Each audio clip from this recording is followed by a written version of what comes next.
Welcome to Second Round Syndrome. Round 2, fight. Welcome on into Second Round Syndrome, your podcast for the Philadelphia 76ers and the NBA. I'm your host, DJ Sports Zone. With me is my co-host, Hav Harris. How are you doing? What's going on, brother? How are you? I'm good. We got to talk about the Philadelphia 76ers because last night they beat the Toronto Raptors 130-120. The Sixers are 6-3. We had Tyrese Maxey 31 points, Joel Embiid 29 points, Trendon Watford 20 points, triple-double, first in his entire career. This team is rolling. What are your thoughts so far as the Sixers start the beginning of this 2025 to 2026 NBA season? It's been fun. I think this team's been really fun. If I had to wrap it up with one word, I would definitely say that this team has been entertaining. Regardless of what the lineup looks like, whoever's in, whoever's out. Unlike years past, this team I feel like has the depth and has the rotation and has the young core, the young talent that can actually make it fun to watch regardless every night. Yeah, I think the Sixers have a good problem. They have a young core in Tyrese Maxey, VJ Edgecombe, Jared McCain, who just returned from injury. He didn't play last night, but he should be playing in tonight's game against the Detroit Pistons. No need to rush him back. No need to rush him. Quentin Grimes, you got a Dembona, you got a nice young core. And on top of that, you have a superstar in Joel Embiid, who is obviously coming back slowly from injury. He isn't playing at his MVP level yet. I think he can get there. And I know we'll talk a little bit more about minutes as the season goes on. And then eventually, Paul George will return. His role will probably be a lot less than what it was in years past, even with the Los Angeles Clippers. But this team is rolling. Tyrese Maxey is a superstar in the making. Last season, he averaged big numbers, but with low efficiency. This season, he's averaging 33 points per game on 48% from the field and 46% from three. This dude is rolling. What are your thoughts on what we're seeing from Tyrese Maxey so far? I think that if SGA wasn't in the league, I think he would be your MVP frontrunner right now. I think he's number 2 right behind SGA just because their team is, like you said, they're rolling. They're 9-1 without Jalen Williams. It's just the momentum from last year. But Tyrese Maxey's on like a Steph Curry type level in terms of with the 3-ball and just the effective guard play, especially from a guy with his frame, his size. It blows me away. Yeah, you can't chant MVP at the games, though, because that will make Tyrese Maxey miss free throws. But I think the difference is last season there was a lot of question marks. Tyrese Maxey, I think, had the most amount of questions of how should I play because I don't know what the lineup is going to be. I don't know when Joel Embiid is going to be back. I don't know if I'm going to be number 2, number 1, What's my role? number 3. What is his role? And I feel like Absolutely. that's been the question mark for Tyrese Maxey for his whole career. I mean, he was coming off the bench for Ben Simmons. And then when he was holding out, he was starting. And then you add James Harden. Then he's on his own again. And now you have Paul George and Joel Embiid with his injuries. Very unstable. I think this season, now he knows this is my team now. Joel, you could take a back seat. And even if Joel takes a back seat, he still had 29 points last night, which was a quiet 29 points. Very quiet. I don't think the Sixers need Joel Embiid to lead the league in scoring anymore. When you have Tyrese Maxey and VJ Edgecombe, who's having one of the best rookie years we've seen, especially in a Sixers uniform. Obviously, we've dealt with Ben Simmons and Markelle Fultz. Ugh. This is just so much different. He didn't play well last night. I think he's had a couple rough games this past week. You're going to have that as a rookie. Absolutely. But he's doing things we've never seen before. What are your thoughts on what we've been seeing from VJ? I think that he's so explosive with the ball in his hands. I feel like that Maxey not having to haul the load of being the main point guard, the main guy to facilitate the offense, being able to take a couple minutes off and trust VJ to be in there. He's very impressive. I think he's the Rookie of the Year favorite. I think he's jumped over Flag. I don't know what the odds may say. That's just my opinion. Very impressive. What do you think? I think right now, in terms of Rookie of the Year, and it's very early, obviously, I think VJ would win it if the season ended, obviously, today. He had my vote. We'll talk a little bit more about the rest of the NBA, what's going on, but Cooper Flag, I think he's been playing a little bit better lately. But at the beginning of the season, it's been a train wreck in Dallas. They've been playing Cooper Flag a lot at the point guard spot. I think VJ is playing the role he should be playing. And he's not afraid to be himself. I think there are moments where you could tell that he's being shy, in particular when he's sharing the floor with Embiid. Yeah. I think that's a huge problem. But I think both VJ and Maxey play extremely well off each other. I think what the Sixers are missing is an actual true point guard. I think Jared McCain is the closest to what they have other than Kyle Lowry, who you're not going to play anyways. We hope not. So, well, yeah, you never know with Nick Nurse. So I think McCain is the closest because Maxey and VJ just play so well off each other because they are great off the ball, playing off the ball, then on the ball, being a facilitator. I think Maxey's having a better year being a facilitator this season. Yeah, so he's averaging a career high in assists, 8.3 assists per game, which is crazy. It's bonkers. It's bonkers because I feel like Maxey's just improved so much every single year. He has. When he first came into the league, he wasn't a shooter. Really, he couldn't shoot from 30% to 43% to 44% to 46% from 3. It's just a jump we don't see. And some of the biggest problems we've been seeing in the past is, can he be a good defender? I think he's been a great defender lately. Can he be a facilitator? I think he's made that jump. Clearly. And now the question's been for the last couple of years is, can Maxey be the number one option on a team? If you asked me last year, I probably would have said no. This year, I think he can. Something changed. This offseason, something changed with him. And I think it's just attitude. And he's not afraid to play any role you ask him to. Now that he knows that it's his team, there's nothing that's going to stand in Tyrese Maxey's way, except for maybe his minutes. True. Yeah, I mean, he does lead the league in minutes, I believe. What is he, over almost 40 minutes a game? Yeah, he's got 41 minutes per game right now, which is crazy. I don't know if that will last. But even if what's at worst, he's going to go down to 37, 38 minutes. They're not going to let him play less than that. I feel like 38 is going to be his probably average. I think he's going to still be up there in terms of leading the league in minutes. I think it's going to get a lot easier for him when you get Jared McCain playing more on a consistent level. Just having that extra guard is going to help out so much. Having that extra guard. And also, having Paul George back. Because Paul George is going to play a lot of 2 and 3. He could play 4. I don't think they're going to do that. I guess you never know. It depends on how good he plays at that position. But I don't think that's going to last. I think if you continue to play Maxey at that level, yes, he's young, but we're in a league now where everybody gets injured. So playing a lot of minutes, I don't know if that will last. Yeah, because it kind of reminds me of what Tom Thibodeau did with the Knicks last year, where he ran his rotation, those starting 5, into the ground. Right. And I just don't want that to be a situation. I mean, obviously, our situation is different because we do have Embiid with the limited minutes, and that's hopefully just going to grow as the season goes. And then we have the Paul George minutes, the McCain. So I understand it's totally different. I just don't want to see those young guys, especially VJ, who's coming off of a college workload, a college schedule, going into an NBA schedule with the travel, with the back-to-backs. It's a lot on a young kid. So I think that those reinforcements are only going to help them. And I think the minutes isn't as big of a problem because the team is so young. You look at the Oklahoma City Thunder and even the Indiana Pacers last year. Obviously, this year it's different. But they were able to play a lot of minutes because they were so young. Thunder's oldest player was Alex Caruso, and he's still in his lower 30s. Yeah. And he was used more as a role player. Joel Embiid and Paul George, I don't think are going to play as many minutes as people think they're going to.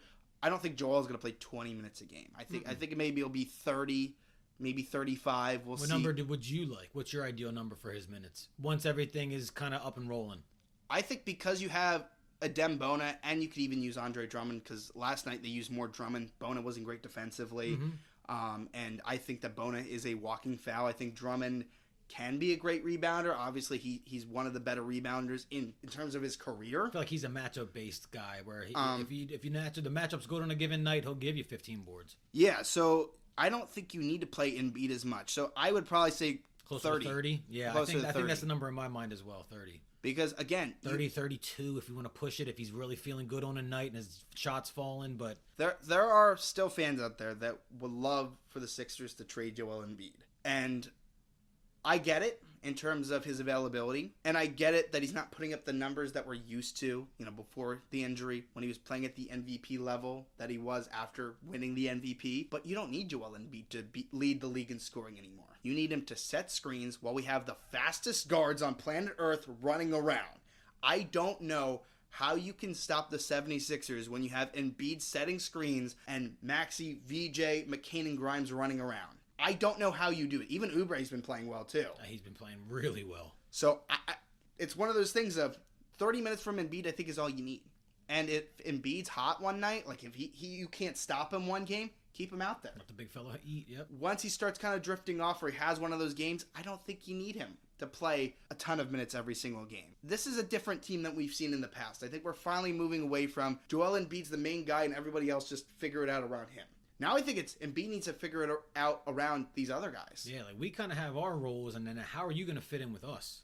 And I don't think that's, I mean, Joel Embiid. Not a bad thing. It's not a bad thing at all. I mean, Joel has not scored less than 20 in any game except for the first game against Boston. That's it. I mean, he's 20, 25, 20, 20, and 29. That's pretty good. That's what you need from him.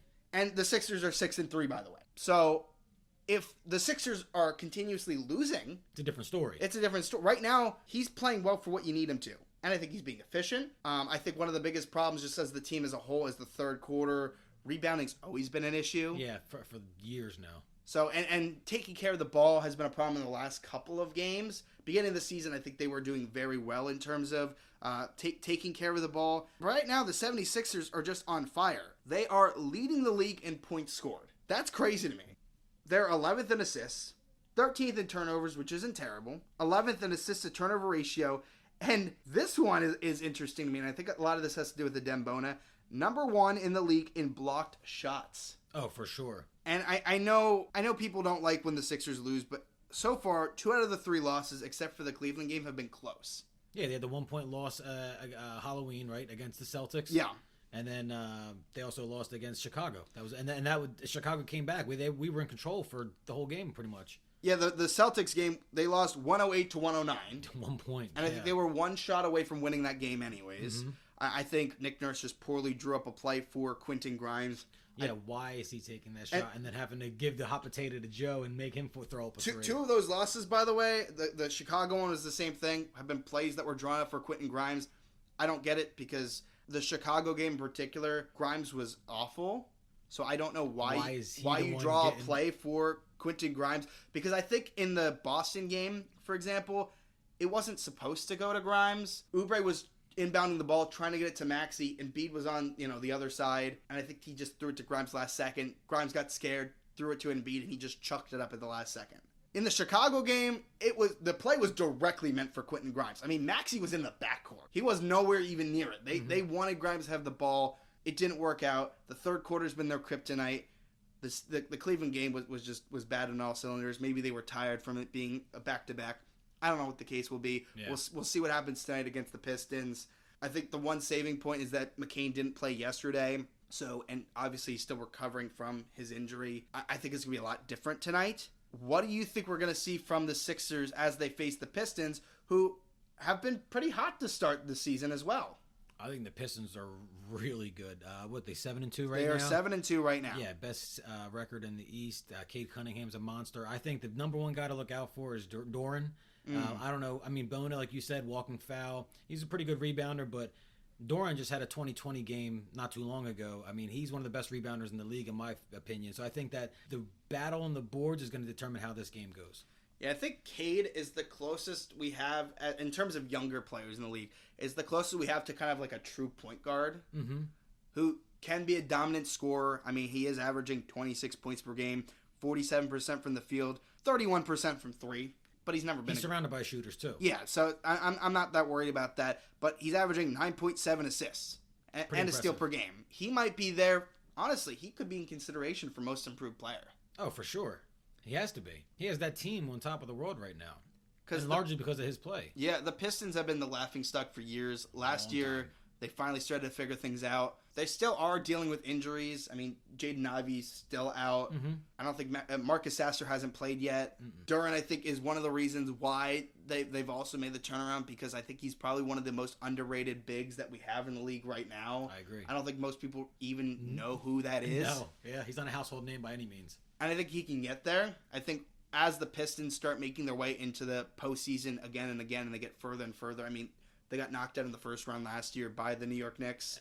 Yeah, there was some discrepancies there. Yeah, I mean, the Pistons should have won that one game when Tim Hardaway Jr. got fouled. Yeah, but they are definitely a scary team in the East. I thought they would be a playoff team because the East is wide open with Boston having injuries, with Indiana having injuries. That would be either Cleveland, who they've been dealing with injuries too, or New York. I mean, they're 5-3. They're not a bad team at all either. Of course. And I think they're going to be fine in terms of the standings. Learning a new system, new coach. They're trying to figure their rotations out. Right. So, but Detroit, I think people need to look out for Detroit right now. I don't know if the Sixers are going to win tonight, just because, again, you don't have Embiid. Obviously, Paul George is still out. I think one of the most underrated players right now is actually Barlow. because one of the things the Sixers have needed is rebounding and defense. And he gave you that those first few games. Yeah, and I mean, I think one game he had, like 7 or 8 offensive rebounds. I mean... And the offensive glass is where we get killed the most, I feel like. Yeah, he's a good player, and you don't need him to score. At all. I mean, he's a two-way player. Yeah.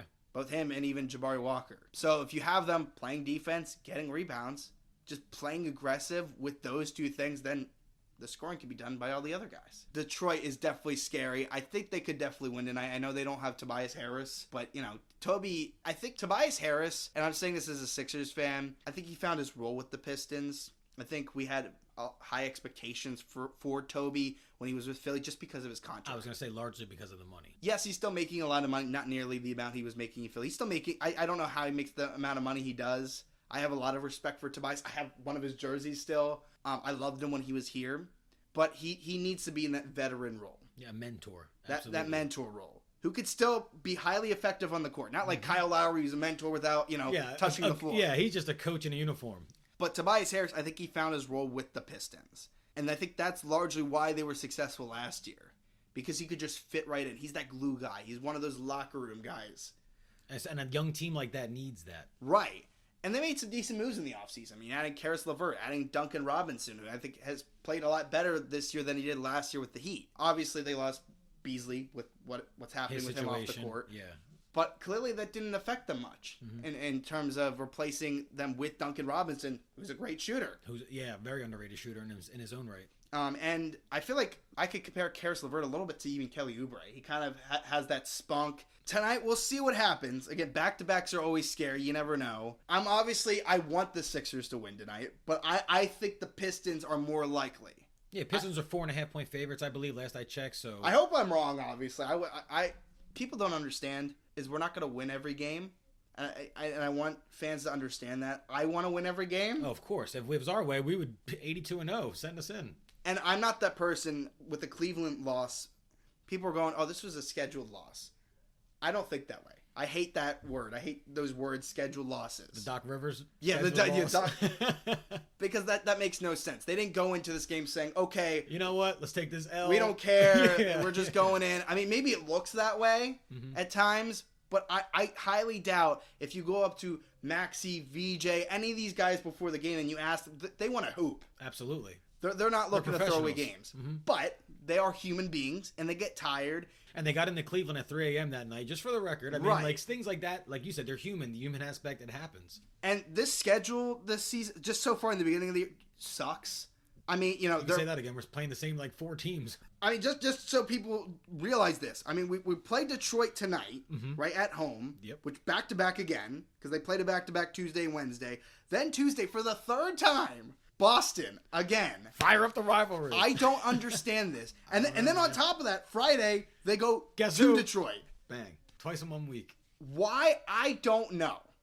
You've been saying this for weeks now to me, off air, and I don't get it. I don't know how they come up with the schedules. I'm sure it's one of the toughest jobs, especially adding the NBA Cup. This is the third year they're doing that. Yep. I get it's tough, but it needs to make sense because especially when you have a division rival like the Celtics, you can't play them 3 times in the span of a couple weeks. Yeah, can we get the Nets games out of the way and save the Celtics for later in the season at least? Because how you play in the beginning of the year is so much different than how you play, especially after the trade deadline. Especially a team like Boston, who we expect to kind of fall off eventually, and then the event start selling and start benching guys. And Boston has not been great. I mean, right now they're 4-6. Jaylen Brown's been phenomenal. Of course.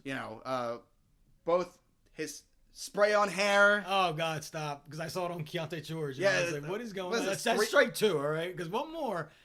I feel like it's been 3 players at this point. Has it been 3? I thought George was the second. No, I think there was a third one. If it's 3 offenses, we got to do a hair check before the game. Yeah, I don't know what's going on with that, but like Derek White, he struggled. Yeah, which makes me sad because I do have him on my fantasy. Of course, that's the only. Pritchard's been struggling too, and I love Pritchard, but his 3 has not been falling for him. And that's the problem when you don't have Jason Tatum, who is their best player. I know people wanted to argue this for years and years. I know Jaylen Brown won Finals MVP. Jason Tatum is their best player. Yes, let's just get that out of the way. And Jaylen Brown is a phenomenal player. He's having a great year, but he can't do it alone. On top of that, they lost a lot of key pieces. They lost Drew Holiday. He went to the Bucks. They won a championship. He went to the Celtics. He won a championship. And by the way, he's playing very well in Portland right now. I was going to say, the Blazers are playing well, and him and Denny are a big part of that. I mean, the Blazers have a better record right now. They're 5-4, granted. It's not that much of a difference. 5-4 versus 4-6. But right now they're having a better season than the Boston Celtics in a loaded Western Conference. And they gave OKC their first loss. Right. Well, like, man. You gave up Drew Holiday. You gave up Porzingis. And on top of that, you lose Horford and you lose Luke Cornett. You don't have a power forward. You don't have a center. I mean, you're rolling out Garza, Queta, Tillman, Boucher. Stop. So, yes, there's going to be a drop-off. Going into the season, I thought the Boston Celtics were going to go in full tank mode. It only made sense. They're not winning anything this year, giving up all those pieces for what they got back in return and not having Jason Tatum this season. They're not going anywhere. They know that. They're not stupid. Obviously, they weren't going to go into the season saying, we're going to just sit Jaylen Brown and Derek.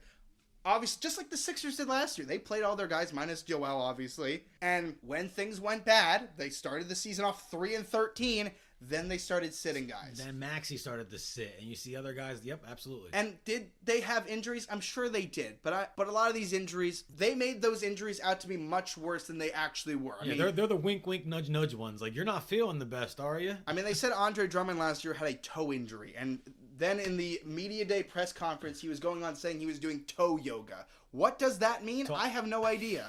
I think he said in that press conference to look it up. I will not. I can't. What is toe yoga? That's NSFW. We have FCC regulations. I'm sorry. If anybody, by the way, anyone listening and watching, anyone that looked up toe yoga, please let me know in the comments what that is. I don't know. I'm not going to look it up. Did you look that up? I need to know. You're going to get somebody sending themselves doing toe yoga. Toe yoga. Right? I don't know. Maybe I need to get into it. I don't know. Maybe this needs to be a second round syndrome activity. We all need to. Group exercise. Yeah. I like it. Second round syndrome event. We're all going to meet up and do toe yoga. Just kidding. That will not happen. Not yet. Not yet. Yeah, no. If this gets 1 million views, we'll do that. Hell yeah. But Boston, it's crazy that we're facing them 3 times. And I think the next time we play them is like March, which, is probably a couple weeks after the trade deadline. And both teams will probably look completely different than they do now. Yeah, and again, Boston, I think by that point, all their players are going to be sitting. Their season's going to be done. It's the same thing with the Pacers. I mean, the Pacers right now are 1-8. And it sucks because... They're the walking wounded, man. Everybody is hurt for them. They were so close to winning the finals last year, too. Know. They were this close. And I even kind of wanted the Pacers to win just because of TJ McConnell. That's the only reason why. As a Sixers fan, I love Sixers legend. Yep. I love TJ. That's the only reason. And also, Halliburton is the most clutch player I've ever seen in recent history. The fact that he made those game winners in every series, every one, is just insane to me. I mean, we've seen some insane game winners in the last several years, but to do it back to back to back in the playoffs, it's mind blowing. Just so seeing them at 1-8. I feel bad. Yeah. And they have even more injuries. Toppin's out, McConnell's out, Matherin's out. Yeah. I mean, it sucks to be a Pacers fan, especially when the future was so bright the last couple of years. I think they'll be back to form next year, obviously. Halliburton will be back. I don't think Halliburton or Tatum should play at all this year. I know Tatum was going off saying, hey, I might be back sooner. I don't think that should be the case. I agree. So I want to rush them back. That's why I think the Sixers, with their current roster, they have the best opportunity to make it out of the Eastern Conference this year. Now, that doesn't mean they're going to be the number 1 seed, right? Seeding only matters so much in the playoffs. Obviously, having home court is ideal, especially in the first or second round. Yeah, give me a 1, 2, or 3 seed and sign me up. That's all they need, 1, 2, or 3, because there's not many teams that I could see being up there. I mean, Detroit right now is 7-2, Cleveland 7-3. Mm-hmm. I think New York will get a little bit better. Yeah, they'll give us some competition. Chicago's been off to a hot start. That's a team I wanted to bring up because that's a team that we had low expectations for this year. Do you think it's a mirage? I think a little bit. I mean, who's more of a mirage, the Chicago Bulls or the Milwaukee Bucks? Don't they have the same record right now? Yes, they do. I would say the Bulls more so because the Bucks have Giannis. And I agree. Just having that superstar and him being able to play off him changes things. Now, I will give the Bulls credit. I mean, Giddey's been playing great. Insane. I mean, triple-double against us last week. Right now, he's averaging 21.4 points, 46% from the field, about 39% from three. On top of that, 9.6 rebounds, 9.3 assists. Was there a more win-win trade in NBA history than Caruso for Giddey? Like, did it not work out for both teams perfectly? I think that's one of the most underrated trades. For both sides, absolutely. Because it was a win-win. I mean, Completely. OKC won a championship. I mean, Caruso was a huge part of that.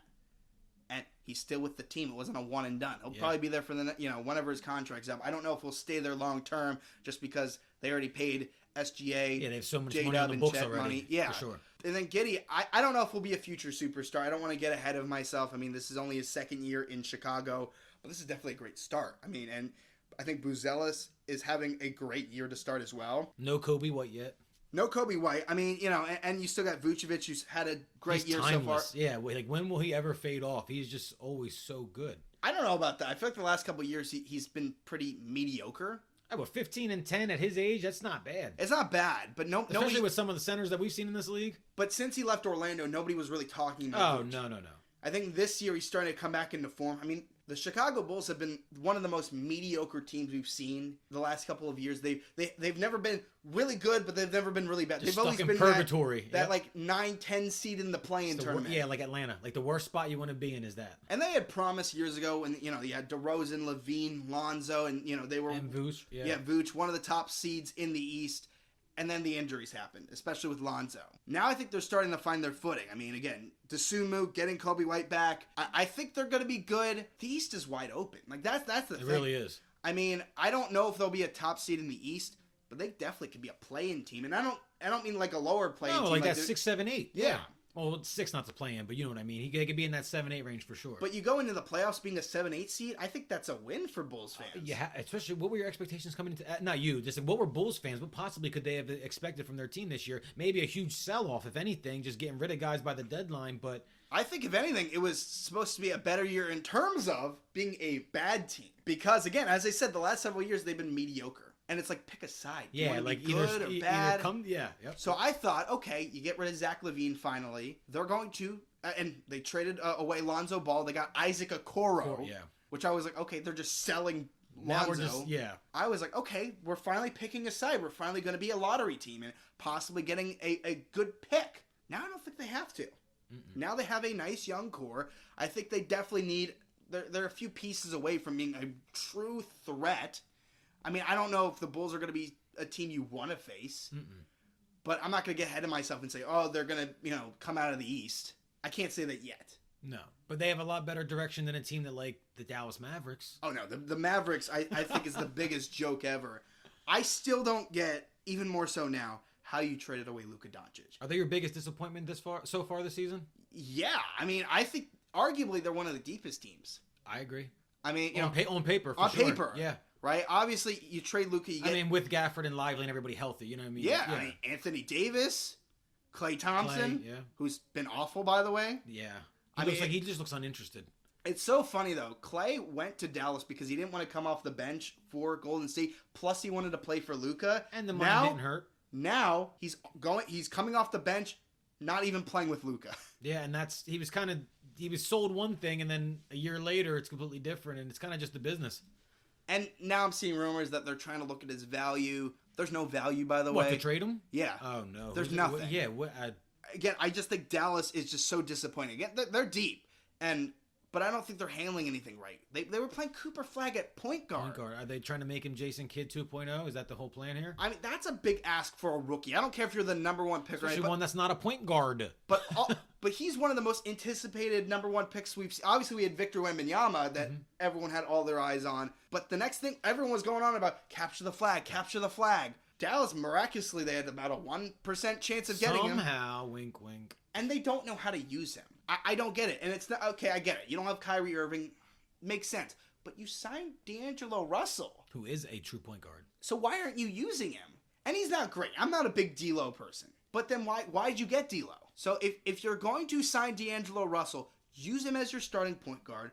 Put Cooper Flag where he's comfortable so he could develop in that position that he's been doing his whole entire career in Duke. It just doesn't make any sense. Yeah, and we mentioned how it stunted Maxey's production, not having a clear role, kind of bouncing back and forth between whether it was starter, bench, 1, 2, whatever it may be.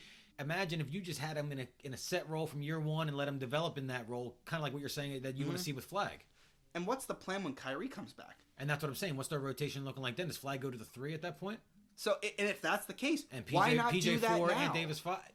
Thank you. Like, that's my point. Thank you. I don't understand why they're playing. Wouldn't it be easier to just take D'Angelo Russell out of the starting lineup, make him your 6th man, and then put Kyrie in, and then keep the rest of the rotation as it's been for however many games? Or let's mix everything up and move everybody around and have them in different spots, especially your prize rookie, and let's get them real uncomfortable. Consistency is the most important thing in the NBA, especially when it comes to rookies.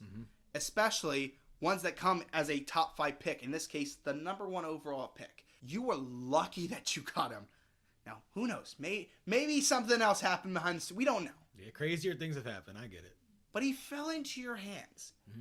Use him wisely. Because if you don't, and you traded away Luka, who's doing miraculous things for the Lakers right now. I mean, this is a fireable offense. Like, Nico Harrison needs to be arrested for what he did. This shouldn't even be Needless to say, this shouldn't even be the hot. Luka is 26 years old. I mean, and this is what he's doing right now in 6 games. 37 points per game, 49% from the field, only 32% from 3. Top of that, 10 rebounds, 9.5 assists, 1.8 steals, and okay, 4.2 turnovers, not great, but with a guy who shoots as much as he does, and his usage is through the roof right now, with especially with no LeBron. It makes sense. How do you let that go? And you were the motivation factor. If anything, you made him better because you motivated him to get in shape. Fit Luka. And he was doing what he was doing even out of shape. Hey, he took you to the finals. Yeah, the year prior. That's the mind-blowing thing. Yeah, I don't get it. So this is just a fireable offense. And you traded him for somebody that is consistently injured in Anthony Davis. His nickname is literally Day 2 Davis. I don't understand. And Anthony Davis is a great player. And I want to be very clear about that. I really like Anthony Davis. When he plays. If the Lakers didn't get AD when they would not have won that championship in the bubble. 100%. Right? And I know people want to say the bubble championship, it counts. Anthony Davis deserved that ring. He played well for the Lakers. Now, I didn't like the direction the Lakers were going where they were trying to make it AD's team last year. I didn't think it made sense. Anthony Davis is not a number 1 guy, right? He worked because he was able to play alongside LeBron. Off of LeBron, exactly. Now, when Kyrie comes back, maybe it's different. But we don't know because you have 2 guys that are never healthy. And I was going to say, Kyrie's no bill of health either. And all they're doing is getting older. Are you talking about in terms of Ant Davis and Kyrie Irving and stuff? Yeah, Kyrie's 33 and AD's 32. Which they're not old, don't get me wrong. But it doesn't get better with age. No, certainly. And this is not new. I mean, Kyrie was getting hurt with the Nets. I mean, AD was consistently injured with the Lakers. His whole career. So I don't understand what they were thinking. And maybe it was just because they didn't want to pay Luka that money. But when you have it's the same thing. I know the NFL is a little bit different, but it's the same thing with the Micah Parsons deal. When you have, and I think Luka is way better than Micah, by the way. I know they're 2 different sports. Oh, no, but I agree in terms of just overall talent in their sport. But when you have a generational talent, and it's not like you have guys that wake up and say, I want to go to Dallas. I mean, you had Dirk. Yeah, but Dirk was drafted, and he drafted. brought people there. Right. They wanted to play with him. And it's the same thing. Similar with Luka. They wanted to play with him. You got Kyrie. I mean, so you had a young Brunson, and you had a young Porzingis. But you have a generational talent. How on earth do you let that go? Because Luka could have been there his entire career. He probably would have been there his entire career. He loved Dallas. Yeah, it feels like he was intent on being there his whole career. AD, I don't think it's going to be a long-term thing. Again, he's already getting older. And if it doesn't work out, you might need to find a way to get rid of him. And if that happens, which I don't know if it will, because I think they're stubborn. And they want to prove that they're right. They have to, prove it. Yep, absolutely. But if it's early. Right? And maybe when Kyrie comes back, maybe they can go on a run.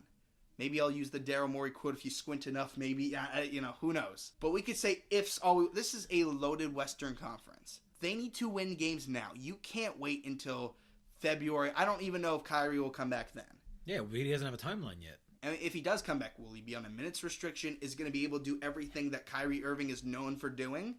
I mean, he's one of the shiftiest guards we've ever seen. Oh, the best handles, almost I've seen in my generation. So I don't know what we're going to see from the Dallas Mavericks when we get back. So I think what they need to do now is put Cooper Flag in the right position and develop him that way. And then when players get healthy, then we'll see what they are. But right now, I don't think there's anything you can do about it. I think they put themselves in a horrible position, and I don't know if I should blame Nico Harrison. I don't know if I should blame the ownership.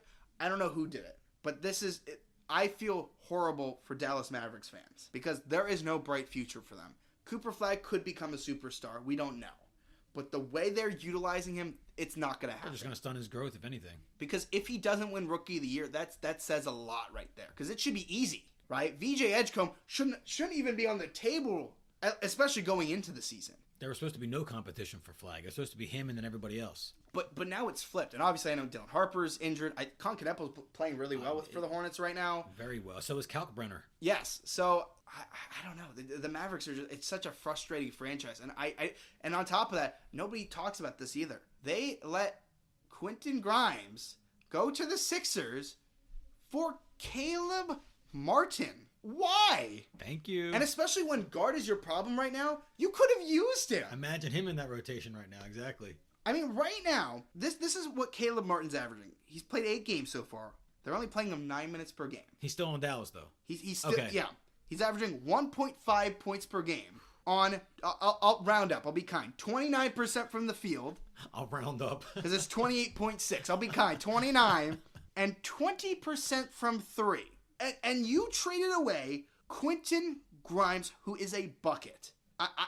It blows my mind, and Quentin Grimes is only 25 years old, and let's look at Quentin Grimes' stats right now. He's playing in 9 games, 31 minutes per game, 17.7 points per game, 46.7% from the field, 40% from 3. Tell him. I don't understand what they were thinking last year. And obviously the Luka one is the most flashy. I get it. But this is bad too. They didn't just make one bad trade last year. They made 2. Mm-hmm.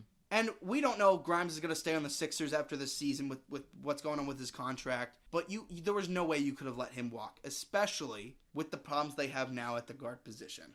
I don't get it. No, I agree. Sixers won that trade regardless. If Quentin Grimes doesn't play another game for the Sixers after this year, it's still a win for the Sixers because you got rid of Caleb Martin. There was no risk, Caleb Martin was not good with the Sixers. At all. And he had his moments with the Miami Heat. Obviously, that Eastern Conference Finals against the Celtics, I mean, he was phenomenal in that series. But you got to use the eye test. When you were looking at Caleb Martin, how he was playing on the Sixers, how did you go, we need that in our team? And you see how Quentin Grimes is playing. We're like, you know what? Let's give him to them. Yeah, let's swap these guys out. It doesn't make any sense to me, and nobody's talking about that enough. Obviously, everyone wants to talk about the Luka trade we just did. It's a big name. I think it's one of the dumbest trades in NBA history, and there's been a bunch of them. But in recent memory, I don't know how you trade away Luka for a guy who's always injured, and I don't know how you look at Caleb Martin, you're like, we want that, and we'll give you Quentin Grimes, especially when we need guards now. And the Sixers are so deep at the guard position. I mean, again, we just got Jared McCain back. Maxey, McCain, VJ, Grimes, and even Eric Gordon who can play spot minutes. Mm-hmm. And then Paul George can play a little guard as well. It's just bizarre to me. Well, there's been some rumors I've been hearing about another superstar that might be involved in a dumb trade soon. Ja Morant. What do you think's going on there in Memphis? Do you think they should try to trade him? Do you think he has any value? Do you see any ideal fits for him? What's your gauge on the situation in general? I think if Ja Morant is going to get traded, it needs to be done this season. Because if... During the season, you mean? Yeah, by the deadline. Okay. I don't think they could wait. Because I think the situation's going to get worse. The stuff he was saying in those press conferences... Ask the coaches. Reminded you a little bit of what Jimmy Butler did. That's a really good comp. And he got traded right away. Quick, yeah.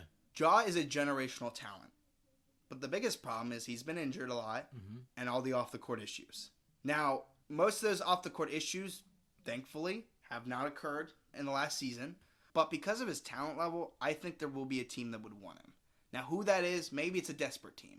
Maybe it is a team like New Orleans who's desperate enough to try to trade for Ja Morant. Maybe it is Dallas who needs a guard. Or it could even be Miami. I saw Miami as a possible team that might want to go out and get Ja Morant. I could see him playing there for some reason. I feel like he's a Miami Heat guy. I like Ja in Miami. Now, who knows how Ja would respond being in the atmosphere of South Beach? Yeah, that's true too, because the Miami flu comes out for teams on the road all the time. So him being there 24/7.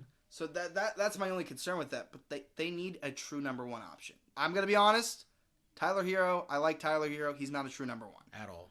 Bam, love Bam, not a true number 1. At all. But imagine Ja Morant, Running Tyler Hero, running pick and roll with Bam, throwing it out to Tyler Hero for kicking it for 3. Jaquez is playing a lot better. I mean, and they do have pieces to move, right? They need to get rid of that Wiggins contract. Yeah, they have Wiggins, they have Powell. Powell and Terry Rozier are the 3 big contracts right now. Well, his whole situation is a little that's if Terry Rozier still has a contract to be moved. That's true.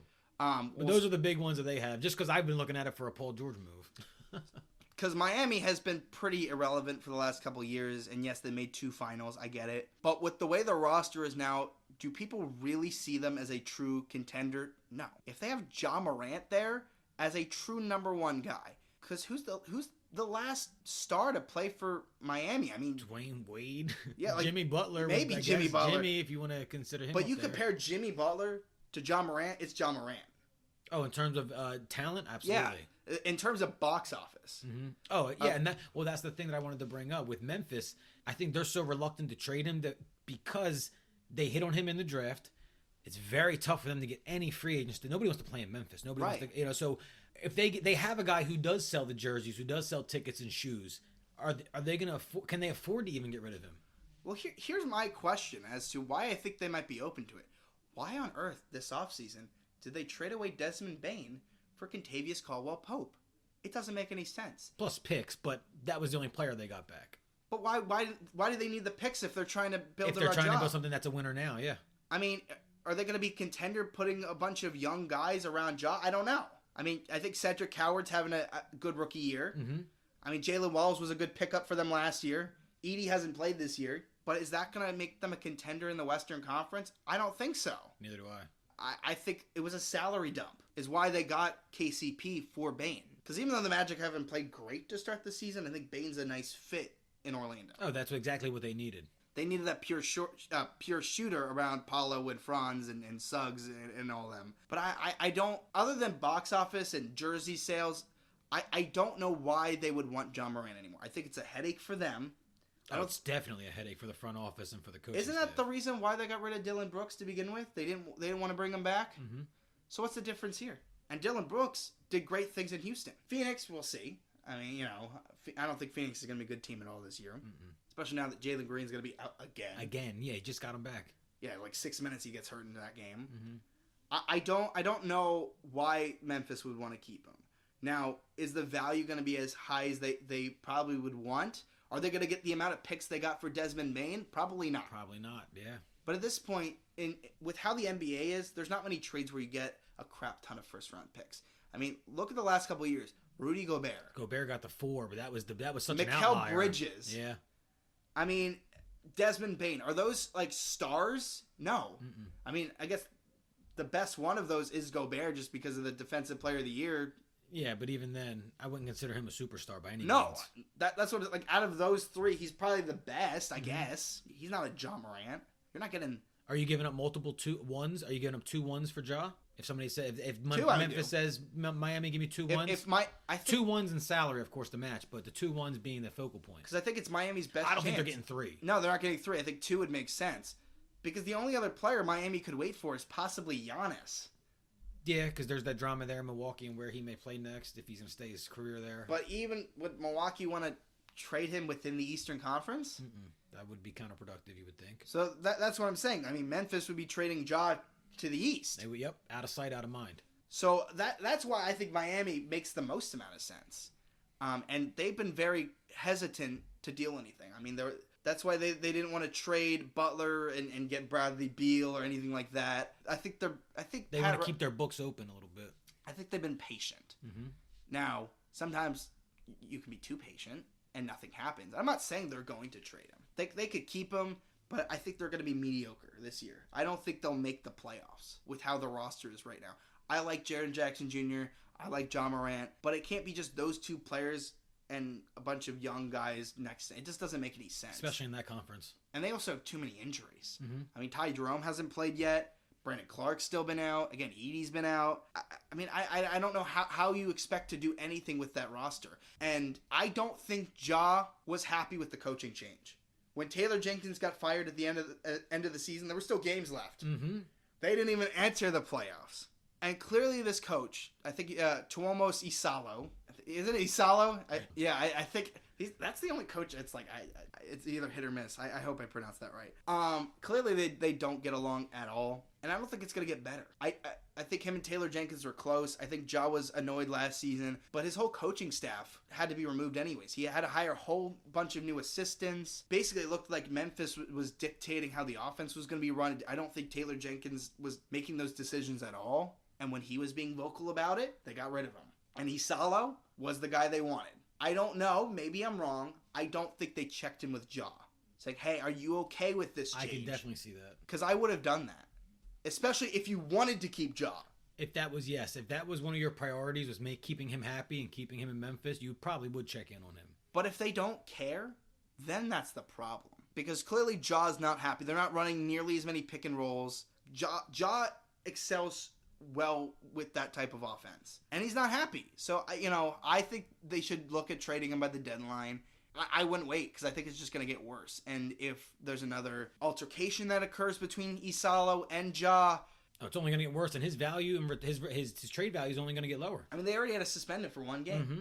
And that's what happened with Jimmy last year. He got suspended for multiple games. Very similar arcs. But I think Ja is way better now in terms of, than what Jimmy was last year. And I think Butler is a great addition for Golden State. Yep. But Ja's a superstar. And if you can get your hands on Ja, if Miami can do that, I think Miami's the best place for it, in all honesty. Again, I saw New Orleans. I wouldn't do that just because I think they're a mess. Yeah, why would you even want to join that? I think... Because Miami has a great culture. Obviously, we talk about Heat culture. I don't think you could pull that stuff, around Pat Riley. No, him and Spo ain't they're not gonna deal with that. So it's the same thing. If I'm gonna compare it to the NFL, it's like when Aaron Rodgers went to the Steelers. You can't pull those shenanigans around Mike Tomlin. Yep. Same thing here. Totally different than New York. I don't think you could do that around Pat Riley. So we'll see what happens. I think he will get traded. Maybe I'm wrong. Maybe they're stubborn. Maybe they want to keep those jersey sales going. And I know Ja makes Memphis still relevant. They won't even be a thought anymore if Ja moves on and, they just get picks and role players. They're just eternal lottery. But I think they're going to be like that either way. They're not going to win anything with their current roster. If anything, they need a third guy. Mm-hmm. And I don't think they're going to get that. Nobody's... Not in free agency. Nobody's going to want to come there. Maybe you can make a trade. But again, are you going to trade those picks? What do you have to trade? Yeah, just this haul of picks that you just got for Bane? And maybe you could do that. So I guess we'll have to see. But if they stay pat and do nothing, I just think that's a big mistake. I agree. So tonight, the Philadelphia 76ers play the Detroit Pistons. As I said earlier, I do think the Pistons will come out with the win. I do hope the Sixers can have 2 wins on a back-to-back. It is tough. I was at the game yesterday. Saturday is a packed house. Oh, how was that? Yeah. It was great, especially seeing those jerseys. Oh, they look so sharp on TV. I can only imagine how they were in person. I mean, it was so cool.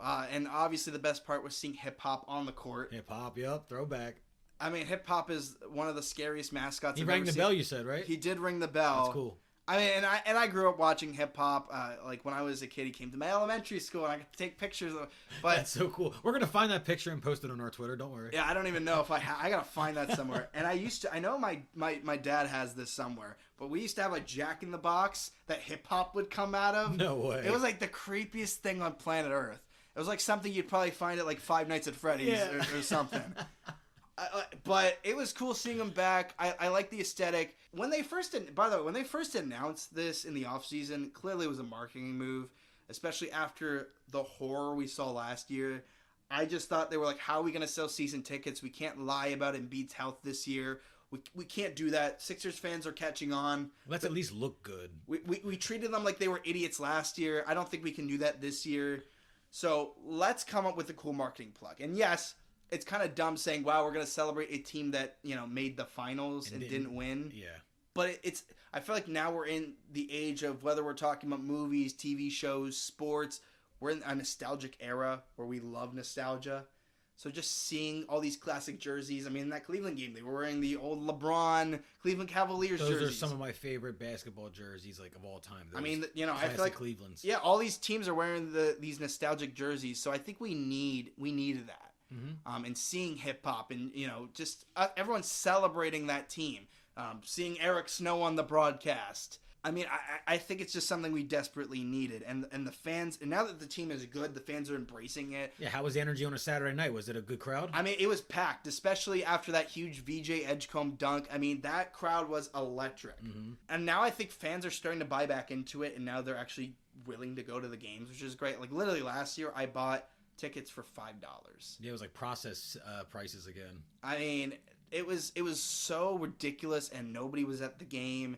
Even, like, you and I went to the Orlando Magic game Monday last week, and maybe it was just because it was on a Monday, but it still was early on in the season. It wasn't super packed. It was a packed crowd, and again, maybe it was because it was a Saturday. But I believe it's because, first of all, the nostalgia, how nostalgic it was seeing those jerseys. The theme night, yeah. Seeing that theme night. And also the team is just so fun to watch. That's what I mentioned in the beginning. Just fun and entertaining, and that's what we've been yearning for. And again, maybe it's because we're spoiled after watching Alex Reese and Marcus Bagley and Jeff Doughton play last year. Speak for yourself. Names that probably... I'm sure some of you that are listening are like, who? What? Who are those people? I was one of those... I was the crazy person who watched all 82 games last year. So, yeah, I got to see some bizarre names on the court that I've never heard of before. But it just was so great watching that team. I can't wait to watch them throughout the season. Some people were hitting the panic button when they lost those 2 games against the Bulls. That's going to happen, especially in this city. You know that. They're a good team. They're going to figure it out. And it's just, and if you can, go watch them in person. Enjoy watching these players. Enjoy the growth of Tyrese Maxey, VJ. Enjoy, like, it was crazy hearing Joel Embiid's name called. That's the first time I've heard Joel Embiid's name called in person in 2 years. Wow. And you go to a good amount of games, I go to a good amount of games. And that was the second game I went to this year. We went to that Orlando game. Oh, and he didn't even play then either. Yeah, he didn't play. Because that was also on a back-to-back. He ended up playing that Washington game on the road. The day after, which I thought that was bizarre. Yep. Because I was like, why not play at home in front of your home crowd against, an Eastern Conference contender instead of a rebuilding Wizards team in Washington? I didn't think it made sense. They hate us. But it was nice to see him, and he played well, and the crowd was feeding off of it. The only thing that I didn't love was when I tried to get popcorn. Oh, so if you go to a game, don't get popcorn. Why is that? No, And I know the staff does a wonderful job at the Xfinity Mobile Arena, but I went to, so at halftime. Uh-oh. Here's fun story time with DJ Sports Zone. At halftime, I always like to get snacks. Who doesn't? I was at the game with my girlfriend. I got myself crab fries. She wanted popcorn. And, she wasn't Good choices. She wasn't feeling great, and she didn't want to stand in line. And I said, hey, I'll go stand in line. You go take a seat. She was willing to hold the crab fries because I already bought them. So she took a seat. I went, and I was trying to look all around the arena because the lines were so long. Oh, especially at halftime is the worst. I think the place was called Spectrum Favorites or something like that. But all the lines were so long. Then I finally found a spot that the line wasn't terrible. So I stood in line. And again, all I wanted was popcorn, and she wanted a bottle of water, too. Yeah, pretty simple order. I see one box of popcorn left, by the way. I thought they'd still had more, though. Okay. Yeah, it's halftime. It's not like you're going in the fourth quarter. It is halftime. Now, granted, by the way, if people didn't know, the Flyers also played that day at Xfinity Mobile Arena. They did. So maybe that had to do with it. I don't know. Just a theory. But the guy before me, he got that box. Of course. Okay. And then I go up. I say, hey, I want a water bottle, and I would like the popcorn. And they said, cool. I put my card on. Paid for it, cool. And then the guy told me, we don't have any more popcorn. We're making more. And I said, how long do you think will be? He said, and I quote, not too much longer. Not reasonable. He said it'll probably be like 4 to 5 minutes. And again, I didn't want to wait because I wanted to make sure it's I got inconvenient, but not something that, So I was like, whatever. And, even she was texting me. She was like, yeah, you don't have to. But, I was like, I'm already here. I want to get her popcorn. Yeah. I thought it was a nice thing to do. So I waited. I waited like 4 or 5 minutes. I was watching the game from the tunnels or whatever. And then 5-6 minutes passes by. I'm like, what's going on? I'm even looking over to see if they're placing any boxes, any new popcorn. Nothing was happening. So I went up to them. I'm like, what's going on? Did you forget about me? Yeah, what's up? So then he asks another guy, and they're like, we don't have any more. And by the way, granted, What? when they first told me this, they asked me if I wanted a refund, and I said yes. And they told me I couldn't get a refund because I already paid for it. I was like, okay, it doesn't make too much sense. You can't get a refund if you didn't pay for it. So I was like, whatever. And then when they told me they ran out, they said, oh, well, do you want a refund? I'm like, I asked that 5 minutes ago. So they had to get like a manager out, and I had to literally put in my card number, the expiration date, like number by number on the keypad. Oh my goodness. And at first they were even asking me like, "Oh, do you want something else instead?" And no, because she only wanted popcorn. Yeah, that was yes, that's the order, popcorn. So I didn't want to like say yes and bring something else and she didn't want it and whatever the case might be. So I waited all that time for nothing. And again, I know they work hard. I'm sure it's not an easy job. When we went, we had a bunch of people taking forever in the line for because they didn't have money, whatever the reason might be. But if you don't have the product, tell me before I pay for it. Just don't waste my time. Exactly. Communicate. The communication could have helped a lot in this case, I feel. Or if you could have checked and, again, if you knew you didn't have the popcorn, you could have gotten the manager out then, and I would have done the same process, and I would have had to wait there for, 5 minutes, because they told me I could wait wherever. So again, I just went to the tunnel so I can keep watching the game a little bit, because they had the TV screens, but the TV is always on a delay, obviously. Yeah, so you're going to hear the crowd, and then you're going to see it on the TV.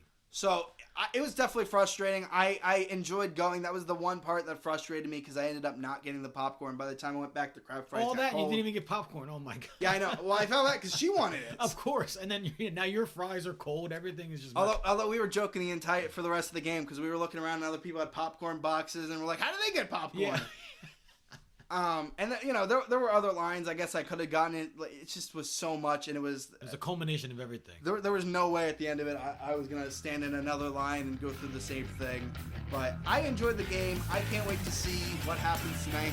Back to back, Sixers are 6-3. Hopefully they can be 7-3 tonight. We'll see what happens. I appreciate everybody listening. You can find us on Apple, Spotify, YouTube. All of our socials will be in the description.